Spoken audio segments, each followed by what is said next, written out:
நல்ல ஒரு டிஃப்ரெண்ட்டான டேஸ்ட்ல ரொம்பவே நல்லா இருக்கும். குக்கர் வச்சுக்கலாம். 1/2 கிலோ எலும்பு இல்லாத சிக்கன் வாங்கியிருக்கேன். நல்லா கழுவி சுத்தம் பண்ணி எடுத்து வச்சுக்கோங்க. இந்த சிக்கன் சேர்த்துடலாம். கொஞ்சமா உப்பு சேர்த்துடலாம். 1/4 டீஸ்பூன் அளவுக்கு மஞ்சத்தூள் சேர்த்துடலாம். 1/4 டீஸ்பூன் அளவுக்கு பெப்பர். ஒரு 1/2 கப் அளவுக்கு தண்ணி சேர்த்தா போதும். கலந்து விட்டுட்டு ஒரு 3ல இருந்து 4 விசில் விட்டாலே போதும். இப்போ ஓபன் பண்ணி பார்க்கலாம். இப்போ இது ஒரு பீஸா நம்ம எடுத்துடலாம். இப்படி பிச்சு போட்டுருங்க. இப்போ ஒரு கடாய் வச்சுக்கலாம். 1 டேபிள் ஸ்பூன் அளவுக்கு எண்ணெய் சேர்த்துடலாம். 5 பல்லு பூண்டு, கொஞ்சம் கருவேப்பிலை, 2 பெரிய வெங்காயம் பொடியை நறுக்கி வச்சிருக்கேன். கொஞ்ச நேரம் வெங்காயம் நல்லா வதங்கிடணும். ஒரு சின்ன தக்காளி எடுத்து பொடியை நறுக்கி வச்சிருக்கேன். 1 டீஸ்பூன் அளவுக்கு இஞ்சி பூண்டு பேஸ்ட் சேர்த்துடலாம். 3 பச்சை மிளகா பொடியை நறுக்கி இருக்கேன். இதெல்லாம் சேர்த்து நல்லா கலந்து விட்டுருங்க. ஒரு 4 சிட்டிக்கு அளவு ஜீரகத்தூள் சேர்த்துடலாம். 1/4 டீஸ்பூன் அளவுக்கு மிளகாய் தூள் சேர்த்துடலாம். 1/4 டீஸ்பூன் அளவுக்கு மல்லித்தூள் சேர்த்துக்கலாம். கரம் மசாலாவும் 1/4 டீஸ்பூன் அளவுக்கு சேர்த்துக்கலாம். கொஞ்சமா உப்பு. இந்த அளவுக்கு நல்லா கலந்து விட்டுட்டு சிக்கன் வேக வச்ச தண்ணி கொஞ்சமா இருக்கு,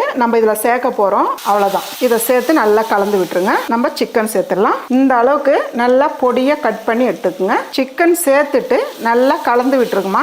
எல்லாம் சிக்கன் இப்படி ஓரமா ஒதுக்கிடுங்க. கொஞ்சமா எண்ணெய் சேர்த்துடலாம். 2 முட்டை சேர்த்துக்கிறேன். பெப்பர் சேர்த்துடலாம். 1 நிமிஷத்துல இருந்து 2 நிமிஷம் வரலாம் அப்படியே மூடி வச்சிடுங்க. பாருங்கம்மா, நான் கொஞ்ச நேரம் விட்டுருக்கேன். திருப்பி விட்டு கொஞ்ச நேரம் அப்படியே இருக்கட்டும். பாருங்க, முட்டை ஓரளவுக்கு வெந்ததும் இப்படி கட் பண்ணி விட்டுருங்க. ஒரு சூப்பரான சிக்கன் பொடி மாஸ் ரெடி.